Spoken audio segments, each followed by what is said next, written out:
My 28 male, wife 32 female, keeps throwing divorce in my face over everything. I just agreed and left. I'm currently staying with my sister. My wife and I have been together for 5 years, married for 4. We've known each other for years prior. We have 1 kid together who is 4, and I am the primary breadwinner in the house as she is a stay-at-home mom. It was her choice not to go back to work. For the last year and a half, we have been having arguments about 1 to 2 times a month. To be clear, I do help out with our daughter. I clean, cook, and I'm involved with both of them. The first time she said she wanted a divorce was when we got into an argument, when my sister called and asked if she could stay with us for a bit, as she was having relationship problems, which is ironic now. I said she could, and my wife was not happy about that. I pointed out that her friend stayed with us a couple of months prior for 5 weeks and didn't do anything around the house. Plus, she was just there. No discussion, no nothing. She was a stranger to me and my daughter, while my sister is lovely and has a great relationship with our daughter, and I thought my wife was as well. She ended up staying with us for a week, helping out around the house, cooking, cleaning, and watching our daughter when needed. I thought we both forgave each other and moved on. The fights are usually over something small. 90% are not started by me. I have suggested therapy and counseling, but she always said we never needed it. Well, I had it last night. She picked a fight saying I was spending too much time at work, and that she feels abandoned, and that I'm not a good father. Then ended her rant with I want a divorce. I stood up and told her that the only reason I work so much is because she can't stop spending our money on things we don't need or use. She refused to get a job or go to school to help her out. I provide for the family, for my daughter. I'm always at her important dates, functions, doctor's appointments, anything she needs, while she refused to get help through therapy or counseling. I don't want this anymore, so I'll have my lawyer send her the papers when she writes it up. I got my daughter's things and left with her to my sister's. It has been 2 days now and she keeps calling and texting saying she is sorry, that she didn't mean it. She wants to go to counseling and therapy. She needs me, she misses me, etc. I don't know what to do. I love her. She's a good mother, but I can't do this anymore. Internet strangers, please help. Yes, I have a lawyer for my family to work, and I have known her since I was a teen. Now for the top advice. This is still only a snippet of your life. You still know your wife and life better than we do. Make the best decision for your daughter. That's all you can do. Toxic parents are the freaking worst, especially when they can't get over their BS for their kids' sake. You got this, King. Always put your daughter first. I agree with all of this besides putting your daughter first. I'm a mother, so let me explain. Put you first, and here is why. If you're in no type of mental condition to provide the best care for your daughter, because your wife is a stressor so she makes you stressed, then it falls on the daughter, either inadvertently or sometimes otherwise. What good would he be to himself or his daughter if he's unhappy and stressed? We as parents are always told to put our kids first, but our kids count on us to provide what they need. How good are we to them if we are unhappy? Put you first, while taking your daughter into consideration second. Either way, it seems that you both will be there for your daughter, so she will be good. But think about whether you want to spend the rest of your life with someone who doesn't even consider her own mental health, albeit yours, when y'all get into squabbles. Also, the top comment is right. This only is one portion of your life. We don't know the rest of the details. So again, do what's best for you, and the rest will follow either way. This is a very solid point. I don't think OP has done anything wrong, but honestly, his wife's behavior is of someone who is lacking internal stimulation. If she had a job or a proper routine outside of the house, maybe she wouldn't be picking fights over everything and anything. My partner got injured last year for 3 months. The fact that he couldn't go on runs and swimming sessions with his friends made him so unbearable. Same for me when I took the work from home option to the extreme and became a bit annoying too. Thankfully, none of us called for divorce nor offended each other. I gently told my partner that it was clear that he needed his time with his friends, and he gently told me that I needed to go more to the office to change my routine. Staying in a comfort zone can be dangerous if we are never challenged. I had the exact same situation. After the 500th time of her saying we should get a divorce, I finally agreed. Of course, her version of the story later was that I left her, but even that wasn't worth arguing over. My best advice is that even after divorce, you will need to work things out with her on things regarding your daughter. So don't do anything mean or spiteful during the process. Wait a while to see other people after you move out, or she will assume you are cheating on her with any new person. You can't make other people happy. She needs to be responsible for her own happiness. Don't be angry. Just say, I love you and I want you to be happy. But it's clear I can't do that. So you're right that we're better off getting a divorce. And then don't waver on that decision. If you don't mind, I might end up saying something similar to that. People that say things are fine and refuse counseling while blaming all the problems on the other spouse, then promise wild changes to stop the divorce, aren't to be trusted. They're perfectly content being taken care of and having no responsibility for their own happiness. They make promises to keep you from changing and then go back to what is comfortable and easy for them. Right now, your stay-at-home wife's whole world is upended. She's losing her comfortable home, will need to share custody of the child she had 100% of the time. She's going to have to support herself. I'm not a lawyer, but where I live, alimony payments aren't for life. They're often just half the duration of the marriage. The courts will see she's young and capable of having a career still. Child support payment are until the child is 18 and a percentage of your income and how much custody you have.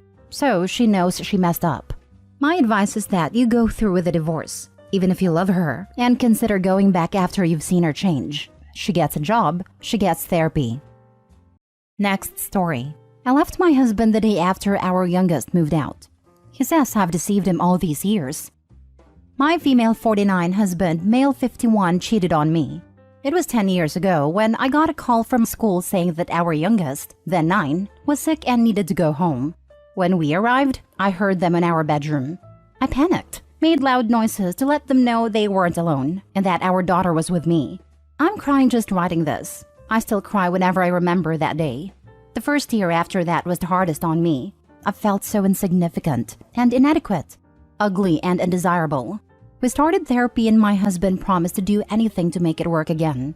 We moved apartments and bought new furniture, and I started a new habit of changing the sheets every night before bed. But all of this wasn't as effective as that one morning when I woke up and realized that I wasn't in love with my husband anymore. After this realization, everything seemed easier moving forward.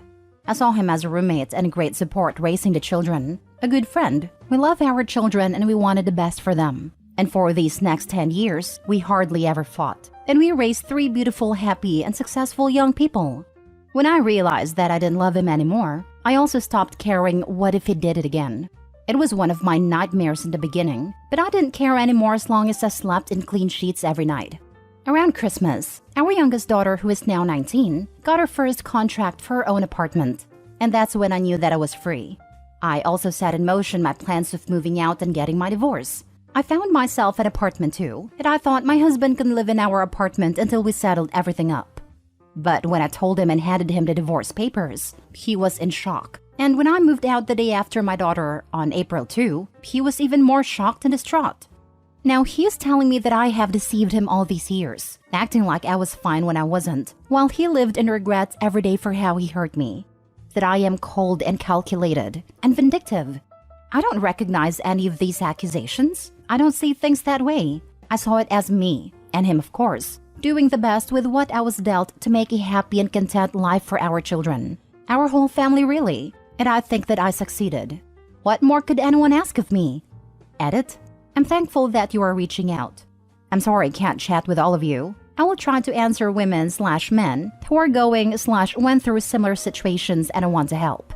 Yes, we're still intimate. It started again 2 to 3 years later. We used protection though because I wouldn't let him touch me without. I said we hardly ever fought, but if we did, it was about intimacy and the rubbers. Also, it went from 2 to 3 times a week to 2 to 3 times a year. In my mind, if he cheated when we were very intimate and active, he was probably cheating now. It bothered me less and less with years. I don't know how long they were sleeping together. I don't know who she was. I never wanted to know. I just saw her once and that was the only thing I didn't want to know in therapy. I don't know if he still slept with her or others. I just assumed he did because it was easier for me to expect the worst. I never said love you to him again. Something we used to say often before.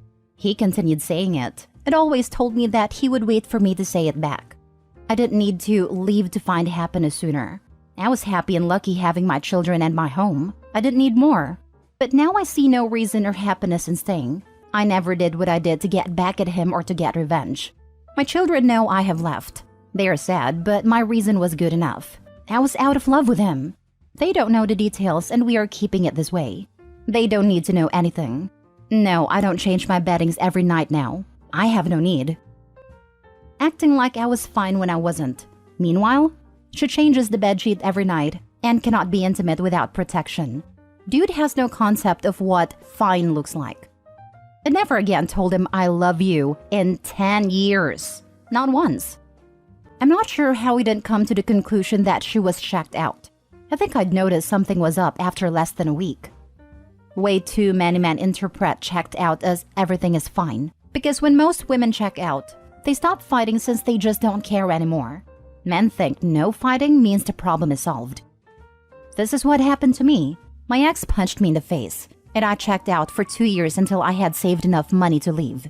He thought we were doing good because we didn't fight anymore. You didn't deceive him. You have been fine all these years. You just never told him why, and he clearly never asked. This is the most telling thing. He never noticed how disengaged she became. You generally don't behave the same with a roommate as you do a partner, and intimacy can be just that. It doesn't have to have the deep meaning it can have between two lovers. I say they went to therapy, but I'm not sure it was a good therapist, or if the ex-husband really put in the work. And he apparently thought her changing the sheets every night after he cheated was a normal behavior, and didn't at all indicate that she still didn't trust him. Your husband has some audacity blaming you for deceiving him. He was cheating on you in your own home. He was living in guilt because of his own actions. If this was me, I wouldn't care about what he says about this. I wouldn't really even bother giving an explanation. Last story. I feel betrayed by my soon-to-be ex-husband and his new girlfriend. Yesterday at my 35-week prenatal appointment, my soon-to-be ex-husband let me know that he's dating a new chick. To be honest, I felt nothing of the knowledge that he is dating someone new, because this is the reason we are separated, and it has taken me a while to break the feelings I have for this man. Now, what pisses me off is this fool telling me that girlfriend is wanting to be part of my baby's life, and that she wants to meet me blah blah blah, which I politely put up boundaries and shut down her being involved in our kid's life until they have a more serious relationship. He tells me she lives in a different state and other inconsequential bull that I really didn't want to know, but whatever. Also, he swore me to secrecy about this, and that he doesn't want his family to find out about this girl, because my ex-mother-in-law still blames his infidelity on his anti-depression medication, and that my baby would need its parents together, and that we need to work in our marriage. Even though I recently found out that my ex-brother-in-law, mother-in-law's oldest son, cheated on his wife, and that my mother-in-law is all for them getting divorced, and that she wants sister-in-law to get everything. Well, here's the betrayal. This girl not only lives in our town, but works at my job and has been for months. She knows me and had met me on a few occasions, and I feel super violated. This man lied to me about this girl and thinks it's okay. When I got upset about finding out the truth, he made me feel like I'm crazy, and that his girlfriend didn't want the drama. WTF. I feel like my place of work had been invaded, and that them keeping this secret for so long is so deceitful. I'm about to have this man's baby. We are separated. We have only been separated for 6 freaking months. How is any of this real right now? I feel like I'm about to walk on stage of Jerry Springer and deal with crazy girlfriend drama. I know people deal with worse, but damn, why me? Why can he move on while I'm here, a human incubator who he beat down emotionally for 5 years, and he can move on to someone else and then not warn me that that person invaded my place of work and neither had a boss to say a word? I don't care if he has a girlfriend. I was supportive when he told me, but for some reason, the lying and her being part of my workplace caused me so much distress. Now for the comments. Honestly, it sounds like your ex-mother-in-law knows how bad her son is and doesn't want to have to take him back on because you guys are splitting. That's what happened with my parents. My grandmother knew how her son was and got mad that my mom kicked him out. She was so resentful that she stopped checking in on me and my brother. My ex is a difficult man to deal with, but his family has a lot of control and influence on him, and it caused a lot of issues in our relationship. They would make input in our life, and he would put the family opinion in higher regard than mine. The cheating was really the last straw. My ex had a lot of other issues that I just ignored. Sounds like it is a very good thing you got out. Yeah, I can agree. But unfortunately, I will have to share a child with these people. I also am still grieving a 6-year relationship. But at the end of the day, the bad outweighs the good. No idea why mother-in-law is going in this direction when she went the other way for her other daughter-in-law. If your soon-to-be ex is particularly challenging to live with, it may have something to do with not wanting him to come home to her.